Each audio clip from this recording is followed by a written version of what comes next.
สวัสดีค่ะเช่นเดิมค่ะจะมาแชร์เรื่องการแต่งตัวสำหรับใครนะคะที่อยากจะมาเที่ยวสกอตแลนด์ในช่วง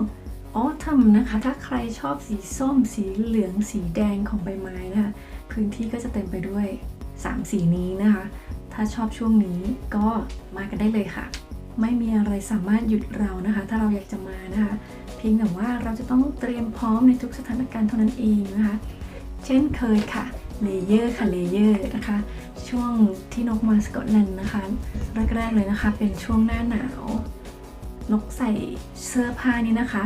มากชั้นที่สุดก็คือ7ชั้นเลยนะคะอันนี้7ชั้นนี่ไม่รวมเสื้อนอกนะคะไม่รวมเสื้อกันหนาวข้างนอก7ชั้นนะคะแต่ว่าถึงแม้จะเป็นหน้าออทัมนะคะก็แล้วแต่ก็ยังไม่จำเป็นนะทุกคนก็ไม่จำเป็นที่ต้องไปซื้อเสื้อผ้าอะไรให้มากมายนะคะ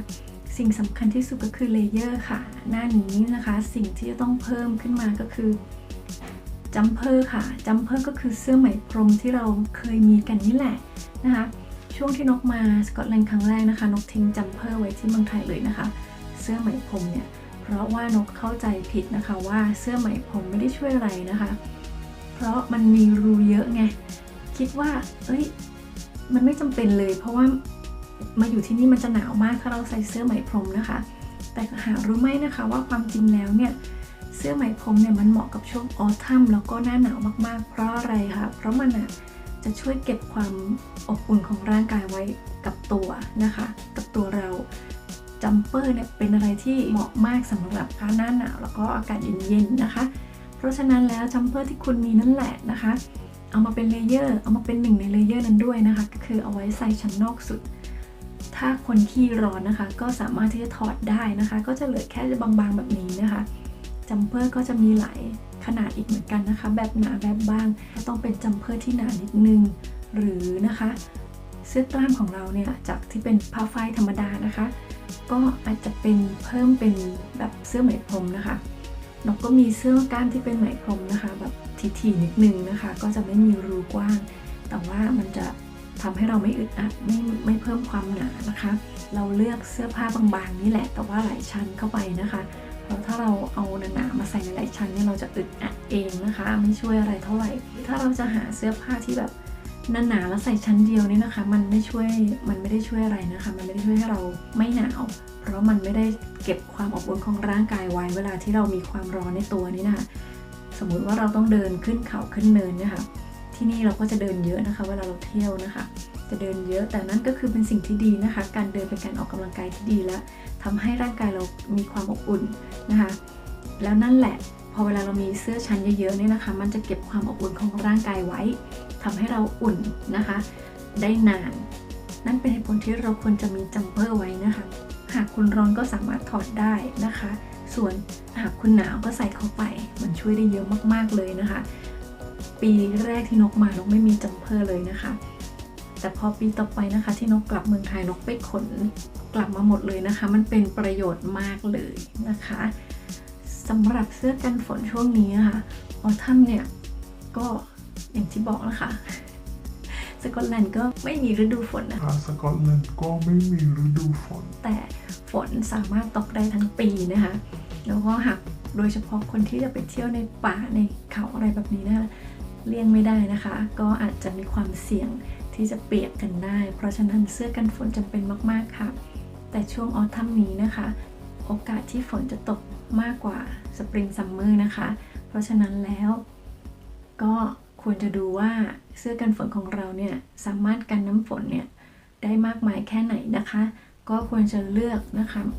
มากนิดนึงนะคะ1,000 มิลลิเมตรนะคะก็คิดว่าจะโอเคอยู่นะคะแต่สำหรับคนที่จะไปเที่ยวปีนเขาอะไรแบบนี้นะคะเดินป่าก็สามารถที่จะเลือกมากกว่านี้ก็ได้นะคะเผื่อกันไว้แต่นกเสื้อกันฝนของนกเนี่ยมากสุดก็คือ 5,000 นะคะซึ่ง 5,000 เนี่ยมันเวิร์กมากแล้วนะคะมันก็เวิร์กอยู่ราคาเนี่ยมันก็ขึ้นอยู่กับความสามารถของเสื้อกันฝนด้วยว่ามันกันฝนได้มากแค่ไหนถูกไหมคะดูตามความเหมาะสมนะคะดูว่าเราเนี่ยแพลนจะมาเที่ยวแบบไหนนะคะถ้าเราเที่ยวในเมืองเนี่ยมันก็ไม่จำเป็นต้องใช้เยอะนะคะถึงแม้จะเป็นช่วงที่ฝนตกเยอะก็ตามเพราะส่วนมากแล้วนะคะถ้าเรามาเที่ยวในเมืองเนี่ยเราจะเที่ยว ในสถานที่ปิดนะคะอย่างเช่นพิพิธภัณฑ์เรามาดูความงามของตึกความงามของวิวเราก็จะนี่อยู่ข้างนอกเยอะนะคะแต่คนที่จะมาเที่ยวแบบเทรคกิ้งเขาอะไรพวกนี้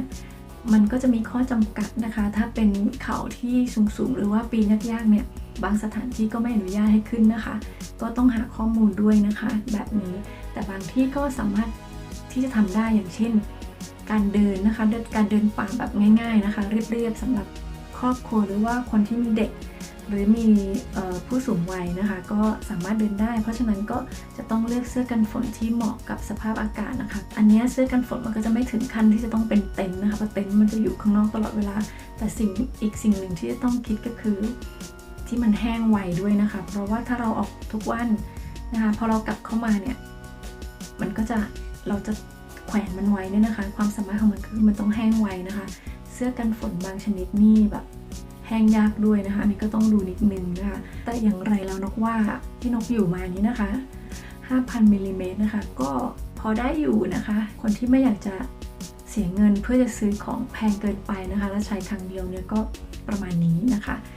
5,000 มิลลิเมตรก็ยังพอได้นะคะบางป้ายเนี่ยก็อาจจะเขียนชเมอร์เบอร์นะคะชเมอร์เบอร์แบบนี้นะคะก็คือหน่วยเดียวกันนะคะแต่ว่าชเมอร์เบอร์นกก็ไม่แน่ใจว่ามาจากไหนแต่มันก็คือ 5,000 mm กับ 5,000 ชเมอร์เบอร์ก็จะเท่ากันนะคะเพราะฉะนั้นก็จะเป็น mm หรือจะเป็นชเมอร์เบอร์ก็ได้เหมือนกันนะคะแล้วก็ให้คุณเลือก material นะคะเนื้อผ้าก็ตามชอบเลยนะคะตามว่าเรานะคะขี้หนาวขี้ร้อนนะคะเราต้องการลมเข้าลมออกนี่ก็ตามสะดวกทุกคนเลยนะคะก็เพียงแต่แนะนำแค่ว่าการกันน้ำเท่านั้นเองนะคะการซึมซับเท่านี้แล้วก็แค่อยากจะบอกว่าที่สกอตแลนด์ก็จะมีฝนแบบคาดไม่ถึงนะคะแล้วก็คาดไม่ได้นะคะแต่ไอ้การที่ฝนตกหนักแบบเมืองไทยเนี่ยไม่ค่อยมีนะคะไม่ค่อยมีแต่จะตกเบาๆแต่ว่าอาจจะตกทั้งวันแบบนี้นะคะหนักของที่นี่นะคะที่นกเคยเห็นเนี่ยก็จะเรียกได้ว่าไม่ออกไปไหนกันเลยทีเดียวนะคะไม่หนักเท่าเมืองไทยแต่ว่าเราไม่ออกไปทำอะไรนะคะเวลาฝนตกแบบนั้นแล้วก็อย่าลืมแค่เลเยอร์เท่านั้นนะคะเผื่อว่ามีลมเผื่อว่าคนขี้หนาวนะคะคนขี้หนาวเนี่ยถ้าเดินเยอะๆนะคะมันก็ช่วยเพิ่มความอบอุ่นนะคะแต่ถ้าแค่อยู่ข้างนอกธรรมดาไม่ได้ออกกำลังนะคะไม่ได้เดินไม่ได้